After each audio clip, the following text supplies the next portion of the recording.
Assalamualaikum dear students, how are you? Students, as you know कि हमने कल start किया था हमारा फर्स्ट लेक्चर जो था that was about the first 4 paragraphs of chapter number 1, the savior of mankind. ठीक है, इंसानियत का निजात दहिंदा। कल हमने इसको 4 पैराग्राफ पढ़े थे जिनमें हमारे जो की पॉइंट्स थे 4 पैराग्राफ्स के लिहाज से उसमें बताया गया था जी कि अरब का जो इलाका है वो किस तरह का है।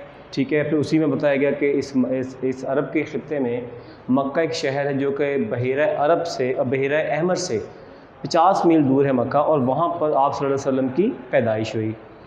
फिर नेक्स्ट बताया गया कि अरब के लोग जो है उनके अपनी अरबी ज़ुबान कि उनके लिए कितनी अहमियत है, कितना उसको वो फ़ख्र महसूस करते हैं, और उसके साथ साथ वो कितना उसमें रिच एक लैंग्वेज है कि बाकायदा उनके एलोक्वेंसी, उनके ख़ास वर्ड यूज़ किया गया जिसमें फसाहत और बलागत। ठीक है, और उसके बाद जो है फिर बताया गया कि अरब का कंपेयर किया गया अरब के पास्ट को प्रेजेंट के साथ, उस दौर के प्रेजेंट के साथ कि जब तकरीबन 4000 साल लगे अरब की तहज़ीब को ग्रो करने में, और वो तहज़ीब जो है वो ख़त्म हो रही थी, टूट फूट का शिकार थी। तो इस मौका पर अल्लाह ताला ने अपने पैगम्बर, आखिरी पैगम्बर आप सल्लल्लाहु अलैहि वसल्लम को मबूस फरमाया, और उनका मकसद क्या था कि इंसानियत को ईमान की रोशनी की बुलंदी पर लेकर जाना। और उसके बाद जो है फिर नेक्स्ट हमारा जो आता है वो टाइम पीरियड आता है जब आप सल्लल्लाहु अलैहि वसल्लम को नबूवत से सरफराज किया जाना था, यह किया गया। ठीक है, उससे पहले क्या था कि जब आप सल्लल्लाहु अलैहि वसल्लम अपने जो है वो 38 ईयर्स तक जो है वो जैसे ही रात को अपना खाना और पानी वगैरह लेकर चले जाते और गारे हिरा में कई दिन और कई हफ्ते वहाँ बैठ के अल्लाह ताला की इबादत किया करते थे, गौर फ़िक्र करते थे। तो dear students, right now we are going to start continue from paragraph 5। So look at the book and look at the video as well. और साथ जिस तरह कल हमने बात की थी कि साथ साथ आपने जो इम्पॉर्टेंट वर्ड्स होते हैं उनको अंडरलाइन कर लेना है। सिनोनिम के लिहाज से भी सिनोनिम आपको बोर्ड पे लिखे भी होते हैं, आप उनको साथ साथ बुक पे मार्क भी करते जाएंगे। ठीक है, और उसके साथ साथ जो है जो इम्पॉर्टेंट वर्ड्स हैं स्पेलिंग के लिहाज से वो भी आपको मार्क करवाएंगे। कल भी मार्क हमने किए थे, तो उसको मार्क करते रहना है। The period of waiting had come to a close, के इंतज़ार का वक्त ख़त्म होने के करीब था। His heart was overflowing with profound compassion for humanity.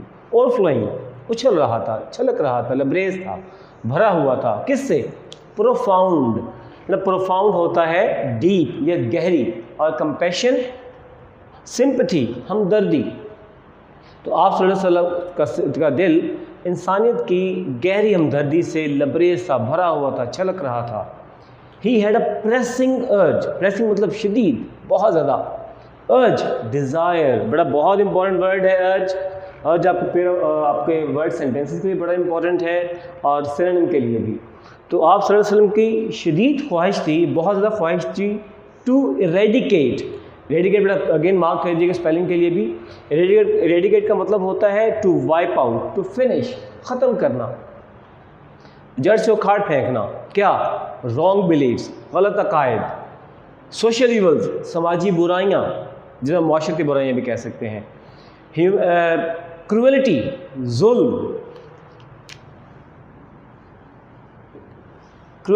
जुल्म, एंड इनजस्टिस, और नाइंसाफ़ी।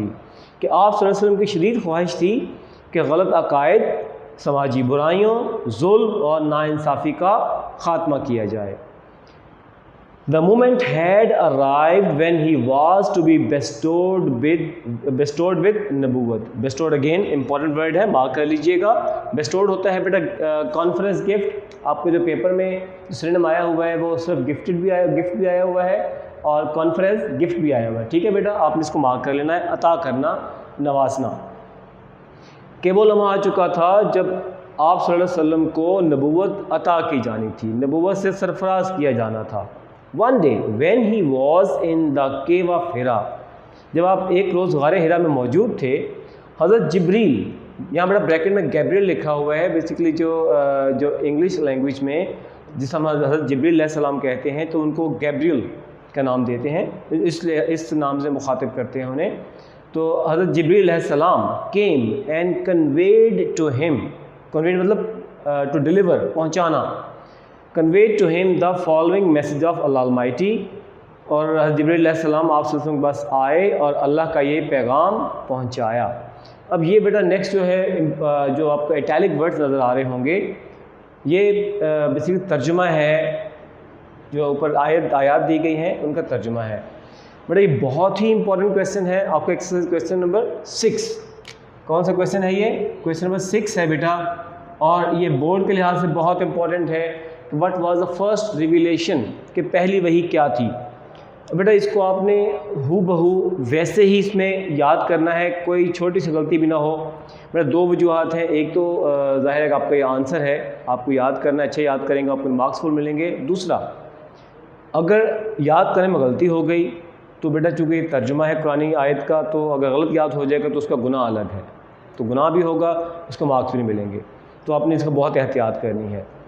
तो read in the name of thy Lord, यहाँ पर एक वर्ड आया है दाय, ये जो ओल्ड लैंग्वेज में का वर्ड है, इसका मतलब है योर। इससे एक और वर्ड होता है दो, इसी से वर्ड होता है। ये बेटा आपका पोजेसिव प्रोनाउन बनता है, और ये बेटा आपका सब्जेक्ट होता है। तुम, ये होता है तुम्हारा या तुम्हारी।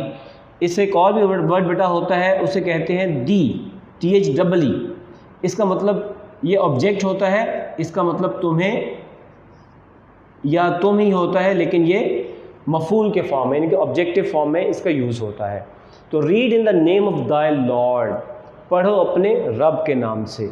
अब यहाँ पे इस लाइन में देखिएगा कि जहाँ जहाँ अल्लाह रब्बुल इज़्ज़त का जिक्र आएगा उसका फर्स्ट लेटर हमेशा कैपिटल होगा। आपने ख्याल रखना है कि अगर आप इसमें वर्ड लेटर कैपिटल नहीं करेंगे तो ये पंक्चुएशन की मिस्टेक होगी, तो इसके मार्क्स आपको डिडक्ट हो जाएंगे। Read the name of thy lord who created, जिसने तख्लीक किया, जिसने पैदा किया। Created man from a clot of congealed blood. Clot होता है टुकड़ा, पीस, लोथरा, ऑफ कंजील्ड ब्लड। कंजील्ड कहते हैं जमा हुआ, कि जमे हुए खून के टुकड़े से पैदा किया। Read and thy lord is most bountiful. Bountiful तो जेनरस, करीम, सखी, फयाज, कि तुम्हारा रब बहुत करीम है। Who taught the use of the pen, जिसने कलम का इस्तेमाल सिखाया। Taught man that which he knew not, और इंसान को वो सिखाया जो वो नहीं जानता था। ठीक है बेटा, यहाँ तक आपने उसको अच्छी तरह से याद कर लेना है। अब आते हैं पैराग्राफ नंबर 6 पे। पैराग्राफ 6 को मार्क कीजिएगा, बहुत इंपॉर्टेंट पैराग्राफ है ये बोर्ड के लिहाज से। ट्रांसलेशन इसकी आ सकती है, और बोर्ड एग्ज़ाम में लाहौर बोर्ड के अलावा भी जो है वो ट्रांसलेशन दूसरे बोर्ड्स में आ चुकी है। The revelation of the divine message which continued for the next 23 years had begun. Revelation कहते हैं नज़ूल, नाजिल होना, उतरना। डिवाइन मैसेज, इल्हामी पैगाम, खुदाई पैगाम। Which continue for the next 23 years, जो अगले 23 साल जारी रहा। हैड बिगन, के इल्हामी पैगाम जो अगले 23 साल जारी रहा, उसका नज़ूल शुरू हो चुका था। एंड द रसूल सल्लल्लाहु अलैहि वसल्लम had arisen to proclaim the oneness of Allah, tauheed and the unity of mankind. Arisen, ये अराइज से थर्ड फॉर्म आती है, उठ खड़े होना। प्रोक्लेम, बेटा प्रोक्लेम का मतलब होता है अनाउंस। एक अनाउंस होता है, प्रोक्लेम का लफ्ज़ जो है ना, इसका मुकम्मल मतलब कहेंगे आम ऐलान, यानी कि आम लोगों के लिए ऐलान कर देना। तो आप सल्लल्लाहु अलैहि वसल्लम अल्लाह ताला की वहदानियत यानी तौहीद और इंसानियत के इत्तेहाद के ऐलान के लिए उठ खड़े हुए। हिज मिशन, बेटा मैं जो लाइन बोलने वाला हूँ, हिज मिशन से लेकर जहाँ तक पैराग्राफ ये वाइंड अप होगा 6 पैराग्राफ, वहाँ तक आपने मार्क कर लेना है। ये बेटा बहुत ही इंपॉर्टेंट क्वेश्चन है, जो कि आपको बॉक्स क्वेश्चन नज़र आ रहा होगा। What was the mission of the रसूल सल्लल्लाहु अलैहि वसल्लम, तो ये उसका आंसर बनेगा। ठीक है, मिशन का मतलब होता है मकसद, aim. His mission was to destroy the nexus. Nexus होता है एक ताल्लुक, एक रिलेशन, बंधन। नेक्सस ऑफ सुपरस्टिशन, सुपरस्टिशन का होता है तोहम परस्ती, वहम जो होता है। Superstition, ignorance and disbelief. Ignorance जहालत, डिसबिलीफ बेयकीनी। आप सल्लल्लाहु अलैहि वसल्लम का मकसद था कि तोहम परस्ती, जहालत और बेयकीनी का ख़ात्मा करें। And set up a noble conception of life, और ज़िंदगी का आला मकसद कायम करें, and lead mankind to the light of faith and divine bliss, और इंसानियत को ईमान की रोशनी और रज़ाए इलाही की तरफ ले जाएं। ब्लिस का एक मतलब जो है वो खुशी भी होता है, हैप्पीनेस, रज़ा, रज़ाए इलाही, खुदा की रज़ा। ठीक है बेटा, नेक्स्ट पैराग्राफ की तरफ आते हैं। Since this belief was threatening, threatening का होता है बेटा डेंजर, ख़तरा, चूँकि ये अकीदा कुफ़ार उनके लिए ख़तरा था। थ्रेटनिंग देयर डोमिनेंस, डोमिनेंस क्या होता है? गलबा, power, dominance in the society. The pagan Arabs started to mount pressure on the Rasul sallallahu alaihi wasallam and his followers. Pagan, बेटा pagan कहते हैं infidel, non Muslim, non believers, कुफ़ार, pagan Arabs, कुफ़ार Arab, started to mount pressure. Mount क्या होता है बेटा? increase, बढ़ा देना, बढ़ाना, mount pressure on द रसूल सल्लल्लाहु अलैहि वसल्लम एंड हिज फॉलोअर्स। तो कुफ़ार अरब को चूँकि ये अकीदा उनके लिए मुआशरे में गलबा के लिए ख़तरा था, तो कुफ़ार अरब ने रसूल सल्लल्लाहु अलैहि वसल्लम और उनके साथियों पर दबाव बढ़ाना शुरू कर दिया। They wanted them to renounce, again बहुत इंपॉर्टेंट वर्ड है बेटा, रिनाउंस, मार्क कीजिएगा स्पेलिंग के लिए भी। रिनाउंस होता है बेटा गिव अप, तर्क कर देना, छोड़ देना। To renounce their cause, cause मतलब मकसद, and take to idol worshipping. Idol worshipping क्या होता है? बुत परस्ती, आइडल कहते हैं बुत और वर्शिप को परस्ती, तो बुत परस्ती यानी बुतों की पूजा करना के, and take to idol worshipping. वो चाहते थे कि वो अपने मकसद को छोड़कर बुत परस्ती की तरफ आ जाएं। On one occasion they sent a delegation, वह डेलीगेशन होता है वफद, ग्रुप, डेलीगेशन टू द रसूल सल्लल्लाहु अलैहि वसल्लम kind and caring uncle Abu Talib, कि एक मौका पर उन्होंने आप सल्लल्लाहु अलैहि वसल्लम, रसूल सल्लल्लाहु अलैहि वसल्लम के शफीक और मेहरबान चचा अबू तालिब के पास अपना एक वफद भेजा। They told him to restrain the रसूल सल्लल्लाहु अलैहि वसल्लम from preaching Allah almighty's message और फेस देयर एनमिटी। रिस्ट्रेन होता है टू स्टॉप, रोक देना, मना कर देना, बाज रहना। उन्होंने कहा कि अल्लाह के रसूल सल्लल्लाहु अलैहि वसल्लम को अल्लाह के पैगाम की तबलीग से रोकें या उनकी दुश्मनी का सामना करें। एनमिटी होता है, एनमिटी हॉस्टिलिटी, दुश्मनी, या उन दुश्मनी का सामना करें।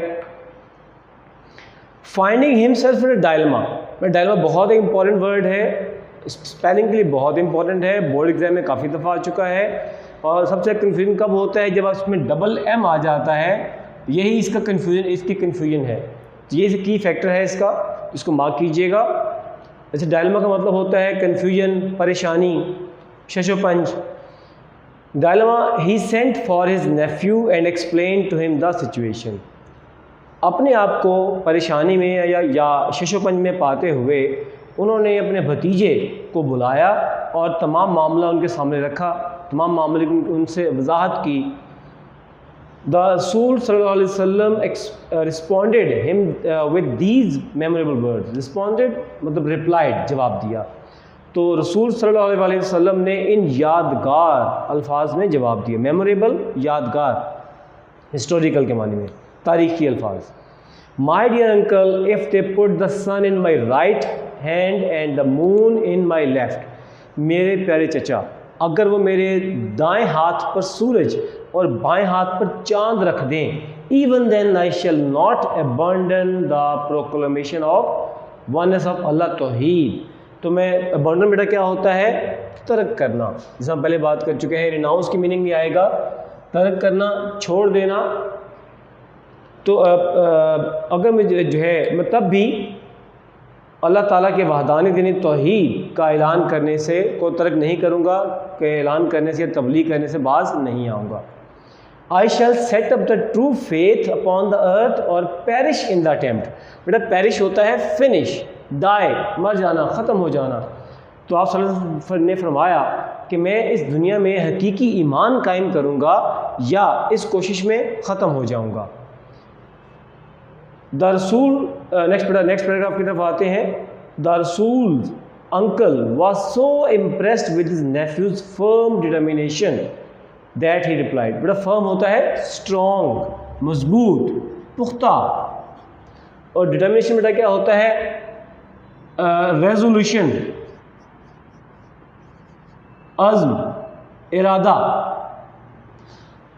कि आपके चचा अपने भतीजे के मजबूत इरादे से इतना मुतासिर हुए कि उन्होंने जवाब दिया, सन ऑफ माई ब्रदर, ए मेरे भाई के बेटे, गो दाए वे, अपने रास्ते पर चलो, none will dare touch thee, dare बेटा क्या होता है? जुर्रत करना, हिम्मत करना, कोई तुम्हें छूने की जुर्रत भी नहीं करेगा। सॉरी बेटा। आई शैल नेवर forsake दी, बेटा forsake क्या होता है? लीव अलोन, तन्हा छोड़ना। मैं तुम्हें कभी भी तन्हा नहीं छोड़ूंगा।